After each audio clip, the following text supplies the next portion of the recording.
आज इस संसार में लगभग हर व्यक्ति किसी न किसी छोटी या बड़ी वजह से चिंतित है। चिंता एक ऐसा विषय बन गया है जिस पर हर व्यक्ति ज्ञान लेना चाहता है, जानना चाहता है कि कैसे इस जीवन को चिंता मुक्त बनाया जा सकता है, कैसे चिंता को दूर भगाया जा सकता है।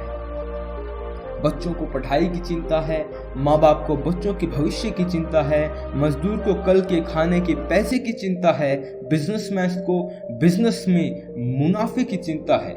ऐसे ही अलग अलग प्रकार के लोगों को अलग अलग चिंताएं हैं जिसका वो निवारण ढूंढते रहते हैं। और हम ये भी बता सकते हैं कि आपको भी कभी न कभी किसी न किसी चिंता ने जरूर सताया होगा या फिर अभी भी सता रही होगी।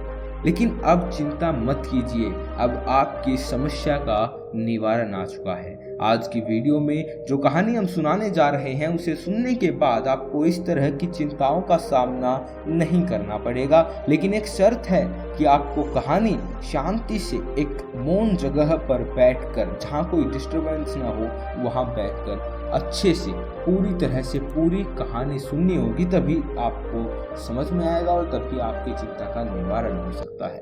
तो चलिए बिना विलंब की कहानी शुरू करते हैं। एक बार मौत के देवता ने अपने एक दूत को धरती पर भेजा। एक स्त्री मर गई थी, उसकी आत्मा को लाना था।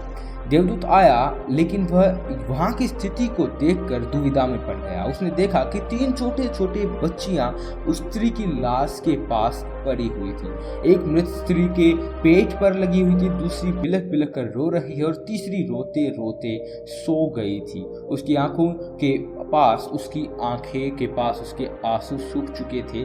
3 छोटी छोटी बच्चियां, माँ मर चुकी है, पिता पहले ही मर चुके हैं और परिवार में कोई नहीं था। इनका क्या होगा, कौन इन्हें संभालेगा, यह सोचकर देवदूत को बहुत दुख हुआ। इसलिए वह खाली हाथ ही वापस लौट कर चला गया और अपने प्रधान से जाकर बोला, मैं उस स्त्री की आत्मा को ना ला सका, मुझे क्षमा करें। लेकिन आपको स्थिति का ज्ञान नहीं है। मेरी जगह आप होते तो शायद आप भी यही करते। उस स्त्री की 3 छोटी छोटी जुड़वा बच्चियां हैं, जो एक अभी भी उसके पेट पर पड़ी हुई थी, दूसरी रोते रोते सो गई और तीसरी चीख चीख कर रो रही थी। परिवार में उन्हें संभालने वाला कोई नहीं है। ऐसी स्थिति को देखकर मेरा दिल उस स्त्री को न ला सका। क्या ऐसा नहीं हो सकता कि उस स्त्री को कुछ समय और दे दिया जाए ताकि बच्चियां थोड़ी और बड़ी हो जाएं? यह सब सुनकर मृत्यु का देवता थोड़ा जोश से जा और बोला कि ज्यादा समझदार तो नहीं हो गया तू, उस परमात्मा से भी ज्यादा, जिसकी मर्जी से जीवन मिलता है और जिसकी मर्जी से मृत्यु होती है। तूने पाप तो बहुत बड़ा किया है और इसकी तुझे सजा जरूर मिलेगी, और सजा ये है कि तुझे पृथ्वी पर फेंक दिया जाएगा और तू तब तक वापस नहीं आ सकता जब तक तू अपनी इस मूर्खता पर 3 बार हंस नहीं लेगा। देवदूत राजी हो गया इस सजा को भोगने के लिए। उसे पूरा भरोसा था कि सही तो मैं ही हूँ, फिर हंसने का मौका क्यों आएगा। देवदूत को जमीन पर फेंक दिया गया। ठंड का मौसम था। वह एक सड़क के किनारे नंग अवस्था में पड़ा हुआ था। उसी समय एक बंदा वहां से गुजरा। वह कुछ पैसे की व्यवस्था करके ठंड के मौसम में अपने बच्चों के लिए गर्म कपड़े और कंबल लेने के लिए बाजार जा रहा था। रास्ते में उसने एक नग्न व्यक्ति को देखा ठंड में ठिठुरते हुए, तो उसे उस व्यक्ति पर दया आ गई। उसने अपने बच्चों के लिए गर्म कपड़े और कंबल लेने की बजाय उस नग्न देवदूत के लिए कपड़े और कंबल खरीद लिए। उस नग्न व्यक्ति ने कहा, मेरा कोई घर परिवार नहीं है और न रहने की व्यवस्था है, इस भयानक ठंड में मैं क्या करूं? उस बंदे ने कहा, तू चिंता मत कर, तू मेरे साथ मेरे घर में रहना, लेकिन ध्यान रखना, मैं अपने बच्चों और पत्नी के कपड़ों के लिए जो पैसे लाया था उससे मैंने तेरे लिए कंबल और कपड़े खरीद लिए हैं और अब तुझे घर भी ले जा रहा हूँ। इसलिए मेरी पत्नी गुस्सा जरूर होगी और शायद भला बुरा भी कहे, लेकिन तू परेशान मत होना, कुछ दिनों में सब कुछ ठीक हो जाएगा। उस देवदूत को लेकर वो बंदा वहां से घर पहुंचा। अब ना उस बंदे को पता था कि वो जो जिसे लेके जा रहा है वो देवदूत है, और ना ही पत्नी को पता था कि जो आया है वो देवदूत है, जिसके आते ही घर में खुशियों की बाढ़ आ जाएगी। जैसे ही वो बंदा घर में पहुंचा देवदूत को लेकर और पत्नी को सारी घटना बताई, पत्नी तो गुस्से से आग बबूला हो गई। वह उस पर बंदे पर बरस पड़ी और बहुत भला बुरा कहा, बहुत चीखी चिल्लाई। उस दिन देवदूत पहली बार हंसा। उसने पूछा, क्या बात, हंस क्यों रहे हो? देवदूत ने कहा, जब मैं 3 बार हंस लूंगा और इस हंसने का कारण भी बता दूंगा तो मुझे ऊपर दोबारा ले लिया जाएगा। देवदूत पहली बार हंसा क्योंकि उसे ऐसा लगा कि बंदे की पत्नी ये नहीं देख पा रही कि घर में देवदूत आया है, जिसके आते ही घर में हजारों हजार खुशियों के द्वार खुल जाएंगे। लेकिन उसकी भी गलती ना थी। व्यक्ति देख ही कितनी दूर तक सकता है। वह तो बस इतना ही देख पा रही थी कि बच्चों के कपड़े और कंबल चले गए। जो खो गया उसे तो वह देख पा रही थी, लेकिन जो मिला है उसे वह नहीं देख पा रही थी। तो देवदूत हंसा। उसे लगी अपनी मूर्ख पर कि ये पत्नी भी नहीं देख पा रही कि घट क्या रहा है। अब क्योंकि वो देवदूत था इसलिए सिर्फ 10 ही दिनों में उसने उस बंदे का सारा काम सीख लिया। वह जूते बनाने लगा और कुछ ही महीनों में उसके जूते इतने बिके कि बंदा अमीर हो गया। साल भर में तो सारे देश में यह बात फैल गई कि उस जैसे जूते कहीं और बन ही नहीं सकते। राजाओं और सम्राटों के जूते अब उसके यहाँ बनने लगे। उस बंदे के घर धन की बारिश होने लगी। सब बहुत खुश थे और सब कुछ बहुत अच्छा चल रहा था। एक दिन सम्राट का एक आदमी आया और बोला, ये चमड़ा बड़ा कीमती है, आसानी से मिलता नहीं है, कोई गलती नहीं होनी चाहिए। सम्राट के लिए जूते बनाने हैं और ठीक इसी तरह के बनाने, ध्यान रखना जूते ही बनाने हैं, चप्पल।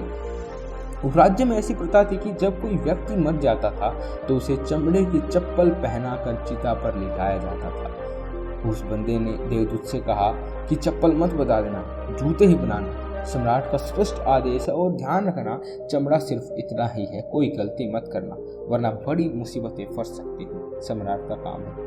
इतना कहने के बाद भी देवदूत ने उस चमड़े से चप्पल ही बनाई। जब बंदे ने देखा कि देवदूत ने जूते की जगह चप्पल बनाई है तो वह आग बबूला हो गया। वह गुस्से में इतना पागल हो गया कि डंडा लेकर देवदूत को मारने दौड़ा। उसने कहा, तुझे बार बार समझाया था कि जूते ही बनाना, लेकिन तुझे चप्पल ही क्यों बनाई। अब सम्राट हमें छोड़ेगा नहीं, तू तो मरेगा ही, लेकिन साथ ही मुझे और मेरे परिवार को भी फांसी लगवाएगा। इतना सुनकर देवदूत खिलखिलाकर हंसने लगा। उसी समय पीछे से दौड़ता हाँफता सम्राट का आदमी आया और बोला, जूते मत बनाना, चप्पल ही बनाना, क्योंकि सम्राट की मौत हो चुकी है। इतना सुनते ही बंदे के हाथ से डंडा नीचे गिर गया और उसने देवदूत के पैर पकड़ लिए और कहा, मुझे माफ कर दो, मैंने तुझे मारा, मुझसे बहुत बड़ी भूल हो गई। देवदूत ने कहा, कोई बात नहीं, मैं अपनी सजा भुगत रहा हूँ। उस बंदे ने कहा, कौन सी सजा और तुम हंस क्यों रहे। देवदूत ने कहा कि जब 3 बार हंस लूंगा तो सब कुछ बता दूंगा। भविष्य अज्ञात है और सिवाय उस परमात्मा के किसी को नहीं पता कि आगे क्या होगा, और इंसान तो वैसे भी अपने अतीत के अनुभवों के अनुसार निर्णय लेता है। सम्राट जिंदा था तो जूते चाहिए थे और मर गया तो चप्पल चाहिए। देवदूत दोबारा हंसा, ये सोचकर कि भविष्य में ज्ञात नहीं और हम आकांक्षाएं करते रहते हैं, अनुमान लगाते हैं जो पूरी तरह व्यर्थ है। हम इच्छा करते हैं कि ये घटेगा, लेकिन वो कभी नहीं घटता, क्योंकि कुछ और ही घटना तय है। हमारी नियति बिना हमसे पूछे चलती है, लेकिन हम बेवजह हो हल्ला मचाए रखते हैं। चाहिए चप्पल है लेकिन जूते बनवाते हैं। मरने का समय नजदीक आ रहा है, लेकिन हम जिंदगी का हर पल जीना चाहते हैं। तो उस देवदूत ने सोचा कि मुझे क्या पता था उन लड़कियों का भविष्य क्या होगा, मैं बेवजह बीच में पड़ा। यही सब सोचकर अपनी मूर्खता पर आज देवदूत खिलखिलाकर हंसा था। इसी प्रकार कुछ वर्षों बाद एक तीसरी घटना घटी। देवदूत उस बंदे की दुकान पर बैठा जूते बना रहा था। तभी वहां 3 जवान लड़कियां एक बूढ़ी औरत के साथ आई। उन तीनों की शादी होने वाली थी, तो वह अपने लिए जूते का नाप देने आई थी। देवदूत उन्हें देखते ही पहचान गया कि ये वही तीनों लड़कियां हैं जिन्हें वो उनकी मृत मां के पास छोड़कर आया था, जिनके कारण आज वो ये सजा भुगत रहा है। वो देखने में स्वस्थ थी, सुंदर थी और उन्हें देखकर लग रहा था जैसे वो किसी बड़े घराने में पली बड़ी हो। उसने उनसे पूछा कि तुम्हारे साथ ये बूढ़ी औरत कौन है। बूढ़ी औरत ने जवाब दिया, ये मेरे पड़ोसन की लड़कियां हैं। बचपन में इनकी माँ की मृत्यु हो गई थी। बेचारी बहुत गरीब थी, उसके पास खाने को भी ना था। उसके पास इतना दूध के पैसे भी नहीं थे कि वो इनको दूध पिलाए। मेरी कोई संतान ना थी, इसलिए मैंने इन्हें अपने बच्चों के रूप में अपना लिया और अब इनका सम्राट के खानदान में विवाह होने जा रहा है। देवदूत ने सोचा कि अगर इनकी माँ जिंदा होती तो इतनी भूखमरी दरिद्रता में ये तीनों बच्ची बड़ी होती, पर क्योंकि माँ मर गई इसीलिए इनका लालन पालन इतने धनी परिवार में हुआ और अब इस बूढ़ी औरत की सारी धन दौलत की ये तीनों मालकिन है। उस दिन देवदूत अपनी मूर्खता पर तीसरी बार हंसा। उसने उन तीनों लड़कियों के लिए अपने अब तक के सबसे शानदार जूते बनाए और बंदे से आकर सारी बात कह सुनाई कि ये 3 कारण थे मेरे हंसने के, मेरी गलती थी जिसकी मुझे सजा मिली। अब मैं समझ गया हूँ कि नियति सबसे बड़ी है और हम सिर्फ उतना ही देख पाते हैं जितना हम देख सकते हैं, और जो हम नहीं देख सकते वो बहुत बड़ा और विशाल है, और जो हम देख सकते हैं उससे हम उस बात का सटीक अंदाज़ा नहीं लगा सकते जो घटित होने वाला है। मैं अपनी मूर्खता पर हंस चुका हूँ, मेरा है, इसलिए अब मैं चलता हूँ। और देवदूत वहाँ से चला गया। दोस्तों, इस कहानी से सीखने वाली बात यह है कि आज घटी घटनाओं को देखकर हम इस बात का अनुमान नहीं लगा सकते कि ये घटना हमारे लिए अच्छी है या बुरी है। देखो, जो घटना होता है वो अक्सर घटित होके ही रहता है। हमारा ना कोई फ्यूचर पे कोई जोर चलता है, ना हमारा पास्ट पे कोई जोर चलता है। जो घटनाएं हो चुकी हैं उन्हें तो हम बदल ही नहीं सकते, लेकिन जो घटनाएं होने वाली हैं उन्हें भी हम बदल नहीं सकते। सबसे महत्वपूर्ण चीज़ जो हम कर सकते हैं, जो घटनाएं हो रही हैं उनमें अपना 100% दे सकते हैं। अपना हर कीमती समय हम ये सोचकर न गंवाएं कि आगे क्या होने वाला है, पीछे क्या हुआ, पीछे की बातों को न कुरे दें, तो हम सफलता की ओर बड़ी आसानी से जा सकते हैं। और क्या होने वाला है ये हमें पता नहीं होता और न ही हमारे हिसाब से हमारी ज़िंदगी चलती है। इन बातों से चिंतित होकर आपको न कोई फ़ायदा होगा और न कोई लेकिन बड़ा नुकसान ज़रूर हो सकता है, कोई फ़ायदा नहीं हो सकता।